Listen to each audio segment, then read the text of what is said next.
Hey everyone, Reclaimer here from 2XP Gaming. Today we're going to be doing an unboxing and an overview of the Razer DeathAdder Chroma. I broke down finally and decided to get a Razer DeathAdder.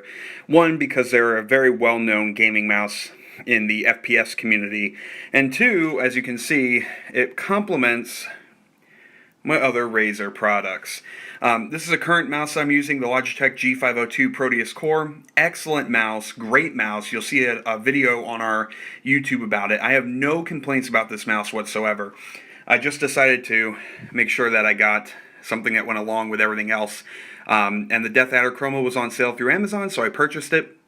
Let's take a look at the box. Pretty small box. It's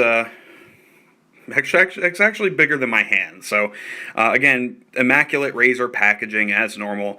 The box gives some features about the sensor and the ergonomic design and blah blah blah.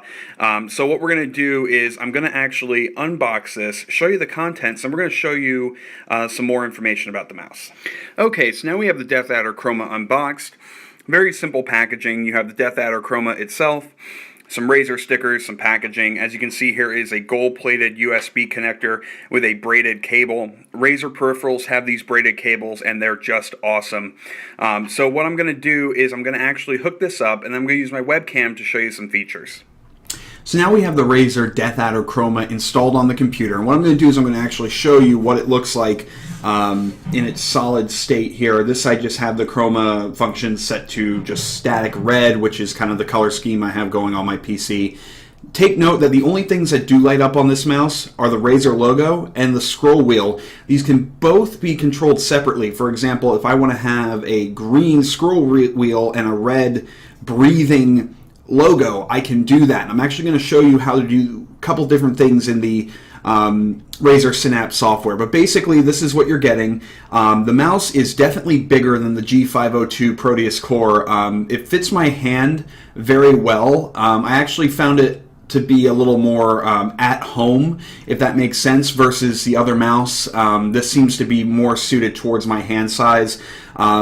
Really, in terms of buttons, you're only really getting a couple. Your left and your right click, your scroll wheel, which does scroll and it functions as a button. You get two buttons here on the side, and that is it. You can program all these buttons if you'd like in the Razer Synapse software. I did notice that you can also have different DPI settings, which I'm assuming you can control with these buttons. I'm not 100% on that yet. But what I'm going to do here is I'm going to actually show you the Razer Synapse software here. So let me go ahead and pull this up for you. Okay, so I don't think I can make this any bigger. I apologize. That's what she said. Basically, what we're looking at here is Razer Synapse. You can add multiple profiles here. If I wanted to have one for Counter-Strike versus, Stanley Parable or something like that, I can have separate profiles for each game. I can link programs in with those profiles. Here's where I can assign my buttons. Okay, and you can actually assign scroll up and scroll down as a button.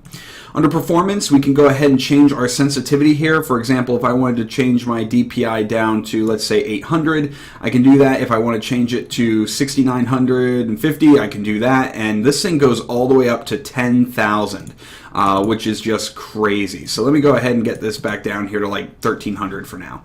We can change mouse acceleration if we want. However, I'm going to let that go because typically you don't want to use acceleration in FPS games like Counter-Strike. You can change the polling rate on the mouse from 125 to 500 to 1000. We're just going to leave it at the default, which is 500.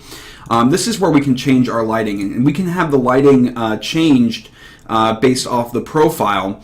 We can then customize the scroll wheel. Scroll wheel you can set to a static color. You can do a spectrum cycle where it goes through all the colors, or you can turn it off.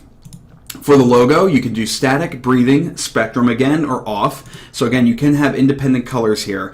An interesting update that they added here is you can actually apply your color scheme here to all other Chroma-enabled devices. That's really if you want to. I have something separate here on my Black Widow Chroma, which I have a different profile for CSGO. I'm not sure if you can actually see it here. Let me open the Chroma config. You can see that I have a different profile here for CSGO. There's a couple that are preloaded like SC2, League, Dota, and Counter-Strike, but I'm just going to go ahead and close that right now and put it back on the default profile. So we're going to go ahead and get back to the mouse. You can also then calibrate it as to a mat that you're using. So if you're using a Razer mat, if you're using a different type of mat for your surface, you can certainly do that as well. So that's really a decent amount of customization for a mouse. It's not anything too crazy, but it's a decent amount of customization for this mouse. So this is a tried and true mouse. If you look up a lot of the competitive esports players for FPS games, or even for League, they are using the DeathAdder quite a bit. It's a very good mouse. I mean, decent customization options for only 2 lights, but that's okay.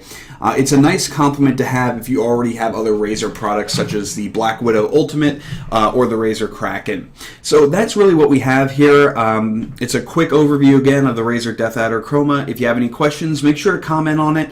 Make sure you like the video, subscribe if you liked it. Until next time, this is Reclaimer. See ya.